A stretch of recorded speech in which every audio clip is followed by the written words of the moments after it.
Buenas noches, compañeros. Nosotros vamos a hablar sobre los antiagregantes plaquetarios. Mi equipo se conforma por Jiménez Lázaro Brenda Edith, Navarrete García Fernanda Naí y su servidora Ana Patricia Quintín. Para empezar, ¿qué son los fármacos antiplaquetarios? Son fármacos que disminuyen la capacidad de las plaquetas de agregarse entre sí e iniciar la formación de un trombo. ¿Qué son las plaquetas? Las plaquetas son unos trozos diminutos de la célula en forma de disco que se encuentran en la sangre y el vaso. Las plaquetas son fragmentos de células muy grandes de la médula ósea que se llaman megacariocitos. Las plaquetas ayudan a producir los coágulos sanguíneos para hacer más lento el sangrado o frenarlo y para facilitar la cicatrización de heridas. Hay problemas cuando la cantidad de plaquetas es insuficiente o excesiva o las plaquetas no funcionan como se debería de hacer. Bueno, pues la hemostasia es un mecanismo de defensa del organismo necesario para mantener la integridad de la pared vascular, evitar la pérdida de sangre ante una lesión y restablecer el flujo sanguíneo cuando ésta sea reparado. Su función involucra 4 componentes que actúan de manera localizada, amplificada y modulada. Estos son los sistemas vascular, plaquetario, de coagulación y fibrinolítico. Ante una lesión vascular ocurre una vasoconstricción local a nivel del endotelio, que limita el flujo de sangre a la zona lesionada. Además, se exponen a la sangre moléculas adhesivas presentes en el subendotelio como el colágeno, el factor de von Willebrand y otras proteínas que favorecen la adhesión, activación y agregación plaquetaria, con liberación de diversos mediadores y factores procoagulantes que aseguran la formación del tapón hemostático primario o también conocido como tapón plaquetario.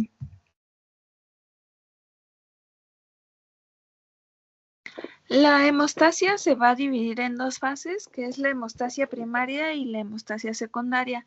La hemostasia primaria va a ser la formación del tapón plaquetario. Esta hemostasia primaria va a constar de 4 pasos, que es la adhesión, activación y secreción y agregación. Va a suceder en el endotelio, que es un órgano metabólicamente activo que desempeña diversas funciones según el estímulo recibido y es la capa más interna de los vasos sanguíneos. Las plaquetas pueden adherirse a la pared de los vasos sanguíneos dañados o al endotelio activado disfuncional. El endotelio en condiciones normales va a estar en un estado antitrombótico, lo que va a impedir la formación de un trombo cuando no hay lesión. Esto por sustancias como la prostaciclina y el óxido nítrico. Cuando el cuando el endotelio es lesionado, va a pasar a un estado trombótico en el cual va a liberar sustancias y factores que van a favorecer la agregación plaquetaria, como lo es el colágeno, que va a estar expuesto en la capa subendotelial, el factor von Willebrand, la fibronectina, la laminina, la trombospondina y la ciclooxigenasa, que es una enzima que va a catabolizar el ácido araquidónico a prostaglandinas y al tromboxano. También va a estar la selectina. Por parte de la plaqueta va a tener receptores transmembrana para estas sustancias y son los siguientes. El colágeno se va a unir al receptor GP5, el factor von Willebrand al factor GP3A2B, la fibronectina al GP1C2A, la laminina al GP1C y la trombospondina al GP4.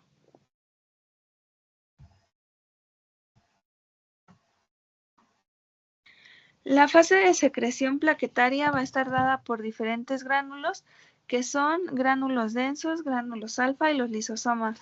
Los gránulos densos van a secretar ATP y ADP, calcio, magnesio y serotonina.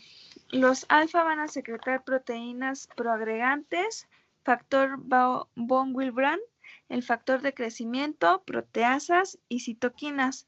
Las lisosomas van a secretar hidrolasas que digieren la matriz subendotelial y esto va a ser secretado por exocitosis.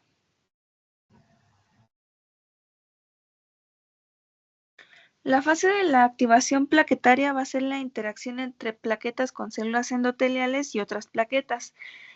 Esto va a ser a partir de sustancias que se van a liberar a partir de la misma plaqueta y van a llegar a interactuar a otra plaqueta por receptores para los mismos. El ADP se va a unir a receptores de proteína G, que son la P2Y12, y a receptores acoplados a G1, que es el P2Y1. El tromboxano se va a unir al receptor de tromboxano 2, la serotonina al receptor de serotonina 5-HT2 y la trombina a los receptores PAR1 y PAR2. A este punto la agregación va a ser reversible, aumenta el calcio y se produce un cambio conformacional en la plaqueta por la glicoproteína 2B3A, que va a formar pseudópodos que van a ayudar a la agregación plaquetaria.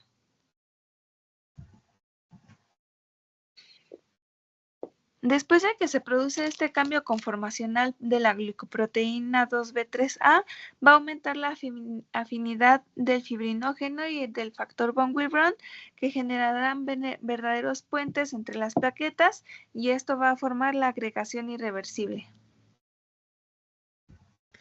Bueno, pues en esta imagen se ejemplifica gráficamente cómo es la función de los mediadores de la activación plaquetaria. Como por ejemplo, aquí tenemos la activación de la fosfolipasa A2, que libera el ácido araquidónico de los fosfolípidos de la membrana y se convierte en prostaglandinas y tromboxoato A2. Aquí tenemos a los receptores de ADP y pues al ADP y a la trombina, que proviene de la cascada de coagulación. En el inciso D tenemos a las plaquetas ya formadas en pseudópodos, bueno, con su cambio conformacional, a los distintos receptores de glicoproteína 2B3A y a los puentes que se forman de fibrinógeno. Es importante que los ubiquemos, ya que en esta parte, en estos mediadores y en estos receptores es en donde van a actuar los fármacos antiagregantes plaquetarios. Bueno, después de que se ha formado el trombo plaquetario, el endotelio va a regresar a su función normal y va a ser por una regulación natural, en el cual nuevamente se van a producir estos inhibidores o estos sustancias que van a impedir la formación de un trombo, como es el óxido nítrico y la prostaciclina 2, que inhiben la agregación plaquetaria y son vasodilatadores. Es importante conocer esta regulación natural, ya que hay fármacos que son agonistas de los reguladores naturales, como son el epoprosterol, que es un análogo de la prostaciclina, y el iloprost, que también es un análogo de la prostaciclina. Bueno, vamos a hablar sobre las familias. Vamos a empezar a hablar con inhibidores de factor de von Willebrand, que son los destranos.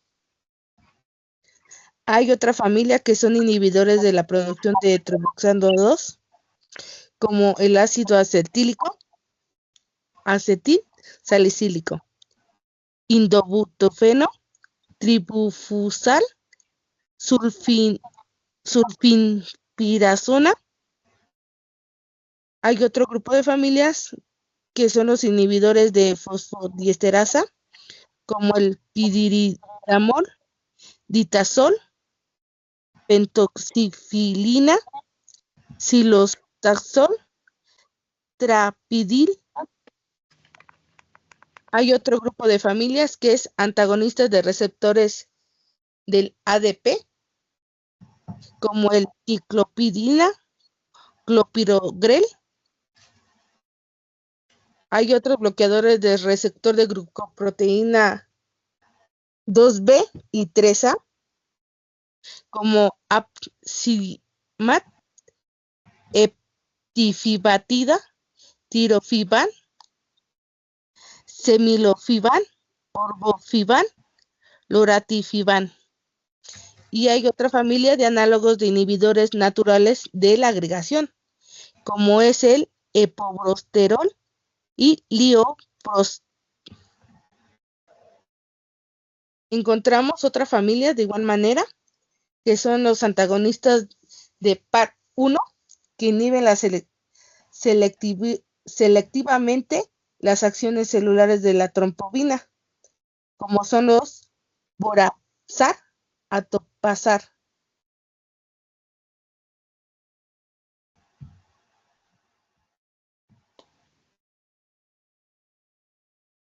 Bueno, el mecanismo de acción de los diferentes fármacos ya mencionados van a tener su lugar en el proceso de agregación plaquetaria.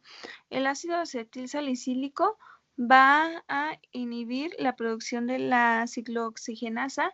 Esto va a impedir que el ácido araquidónico se transforme a tromboxano, y al no haber tromboxano no va a haber atracción y activación de las plaquetas.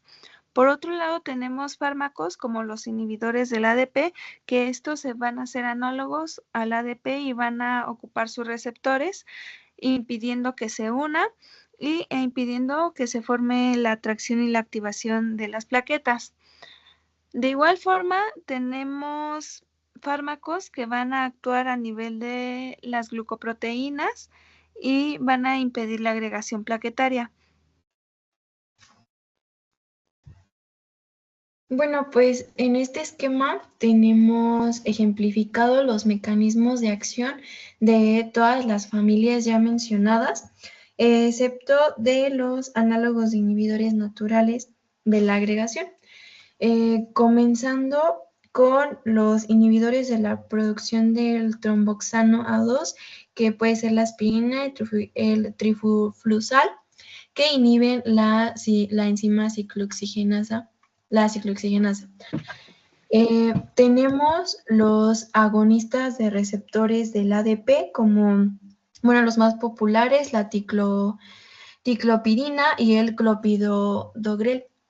Tenemos los inhibidores de la fosfodiesterasa, que aumentan el AMP cíclico, disminuyendo el calcio e impidiendo pues el cambio conformacional de las plaquetas y así pues su agregación.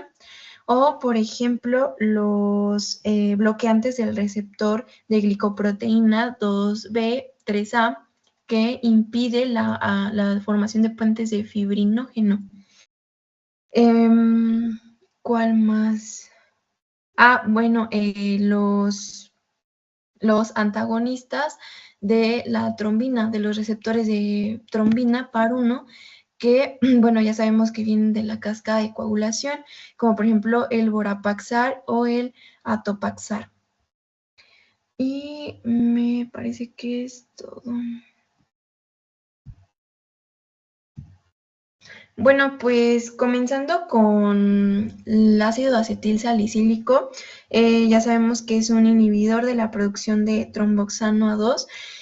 Su administración es por vía oral, aunque también es dada por vía anal, solo que por vía anal su administración, su absorción es más lenta e incompleta, y también puede provocar irritación local. Por vía oral, su absorción va a ser por difusión pasiva, especialmente en el duodeno, que también se da en el estómago. Como es un ácido débil, pues pasa fácilmente por la mucosa gástrica. Igualmente se distribuye mediante procesos pasivos dependientes del pH a lo largo de todo el organismo, y pues atraviesa la barrera hematoencefálica y también la placenta. va a tener una alta unión a proteínas plasmáticas del 80 al 99%, especialmente la albúmina, a través del hígado, por medio del efecto del primer paso, va a ser hidrolizado a ácido salicílico, posteriormente va a ser glucuronidado, va a sufrir una glucuronización y va a convertirse en un glucurónido. Tiene una vida media de menos de 1 hora y una excreción renal por filtración glomerular y por secreción tubular de 2 a 3 horas. Es importante también conocer la eliminación de las plaquetas, que es de 7 a 10 días, ya que inhiben permanentemente a la ciclooxigenasa, por lo que dura para toda la vida las plaquetas, que es justo de 7 a 10 días. Bueno, vamos a hablar un poquito de este fármaco. Este fármaco es un antianalgésico, antiinflamatorio y antipirético y antiplaquetario. Es efectivo vía oral, buen potencial antitrombótico, acción suficiente y duradera, pocos efectos secundarios, buena relación entre coste y beneficio. Se usa en profilaxis de episodios trombohemolíticos, eventos isquémicos coronarios o cerebrovasculares, en infartos agudos al miocardio, anginas estables o inestables, dolores de cabeza, eventos cerebrovasculares no hemorrágicos, resfriados o estado general de molestia o fiebre. Dosis recomendada para efectos antiagregantes. La primera dosis sería dosis baja una vez al día, una dosis recomendada de 75 a 325 miligramos. Para efectos analgésicos o antipiréticos, son dosis altas cada 6 horas, son de 500 miligramos y todos estos son de vía oral. Su presentación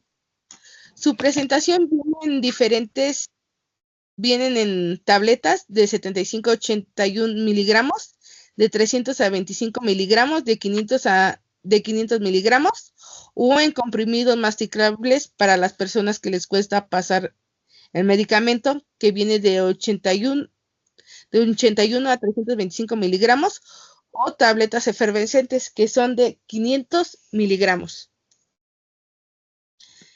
Bueno, se puede tomar cada 6 a 8 horas, según sea lo necesario. No se debe de exceder una dosis máxima de 4 gramos cada 24 horas. Dependiendo de lo que quieras hacer, por ejemplo, si tienes dolor o fiebre, se recomienda una dosis en adultos de 500 a 650 miligramos cada 6 horas. En niños de 10 a 15 miligramos por kilo entre 4 y 6 horas. Para procesos inflamatorios son de 500 a 1000 miligramos cada 6 horas o 8 horas.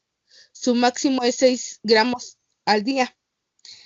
Para niños es de 60 a 100 miligramos por kilo cada 6 horas. Su máximo es de 3.6 gramos al día. Y para antiagregantes, la dosis recomendada para adultos es de 75 a 325 miligramos cada 24 horas. Y para niños son de 3 a 10 miligramos por kilo cada 24 horas. Eficacia máxima es de 160 a 300 miligramos al día, vía oral. Aquí hay otra cosa, dice, las dosis más altas no mejoran la eficacia y son potencialmente menos eficaces debido a la inhibición de la producción de prostaglandinas. También aumenta la toxicidad, sobre todo a nivel gastrointestinal. Si se ocupa mayor de 300 miligramos al día, eso ya indica toxicidad. También dosis repetidas tienen un efecto acumulativo sobre la producción de plaquetaria. Otro punto aquí podemos tocar que la aspirina prolonga el tiempo de la hemorragia, pero no alarga la supervivencia de las plaquetas.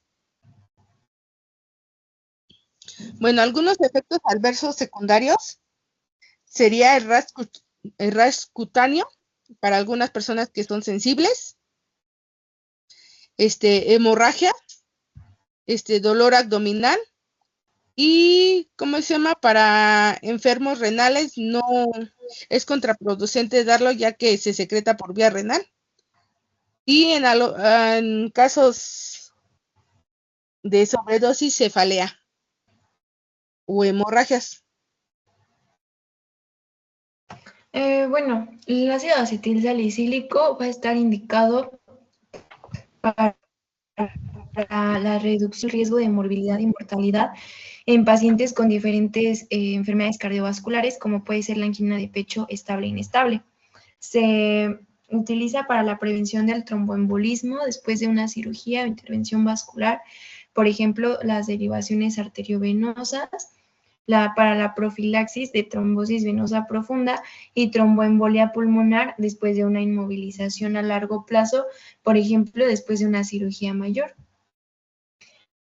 Como contraindicaciones, pues tenemos las ulceraciones gástricas o intestinales que pueden ir acompañadas de anemia.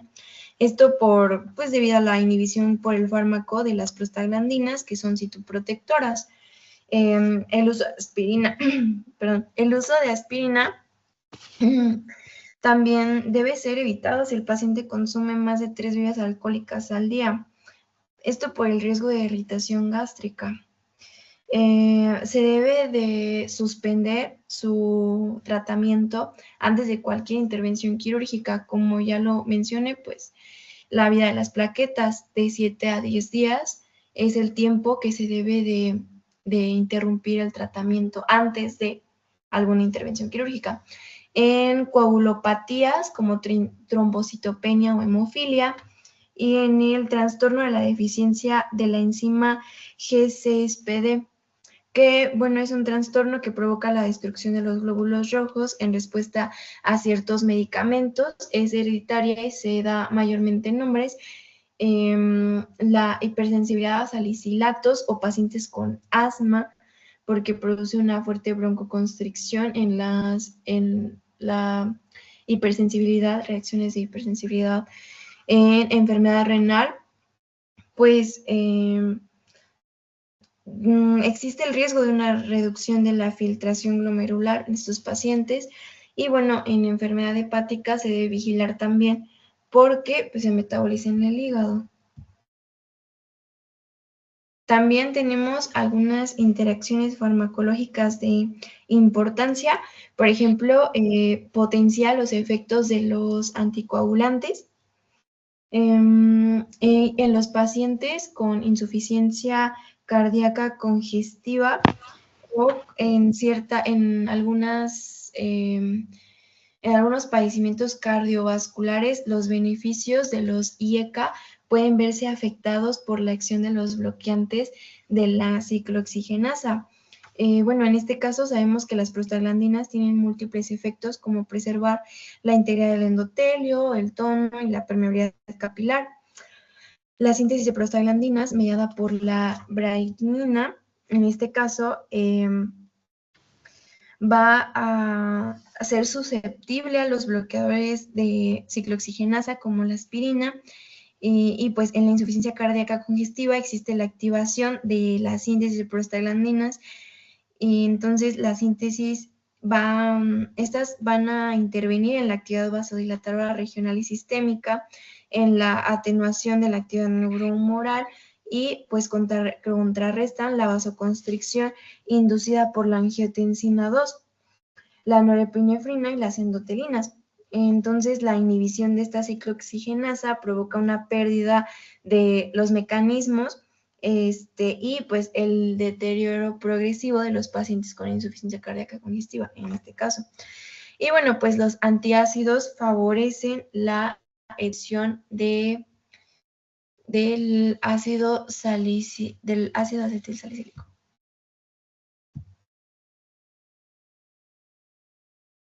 Bueno, vamos a hablar de este medicamento que es clopidogrel. Es un profármaco y su eficacia terapéutica depende de su metabolito activo, que se produce a través del metabolismo de CYP2C9. Bueno, este fármaco, su uso se usa en profilaxis cardiopáticas isquémicas, síndromes coronarios agudos. Se da por vía oral. Su dosis recomendada es de 75 miligramos cada 24 horas para efectos antiplaquetarios, con resultados de una semana luego del uso. 300 miligramos, dosis de carga, inhibe las plaquetas entre 2 a 5 horas. Este medicamento casi siempre viene acompañado con la aspirina. Estos se utilizan para los pacientes con síndrome coronario agudo con riesgo alto, moderado de infarto o fallecimiento.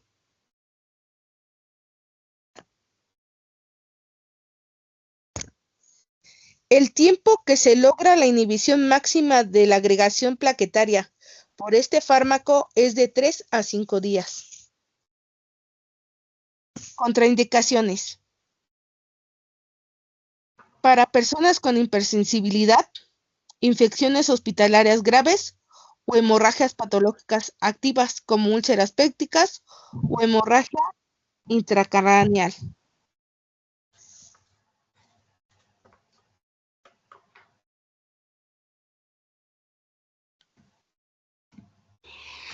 Bueno, en la farmacéutica, luego de su administración oral, el clopidogrel se absorbe rápidamente en el tracto gastrointestinal, específicamente en el duodeno, generando concentraciones séricas máximas en 45 minutos y un inicio efecto antiagregante plaquetario a las 2 horas. La absorción estimada es de al menos de un 50% de la dosis ingerida y no se altera por la presencia de alimentos. Se va a unir a proteínas plasmáticas en un 98% con mayor afinidad a la albúmina y se metaboliza extensamente en el hígado a través de las 2 rutas metabólicas. Una medida por esterasas que da lugar por hidrólisis a un derivado carboxílico inactivo que representa el 85% de los metabolitos circulantes y otra mediada por enzimas del citocromo P450 que genera un metabolito activo, un derivado tiol del clopidogrel que se une a los receptores plaquetarios e inhibe la agregación. Su excreción va a ser 50% por la orina y 46% por las heces. Tras la administración de una dosis de 75 miligramos, su vida media de eliminación va a ser de 6 horas y de 30 minutos del metabolito activo. En su farmacodinámica vamos a tener que es un agonista del ADP, esto específicamente en el receptor P2Y12 y va a impedir la formación va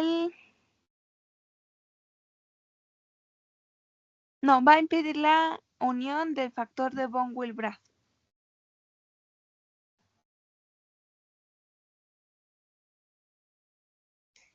Este medicamento se presenta en tabletas de diferente gramaje que vienen desde 300 miligramos a 75 miligramos.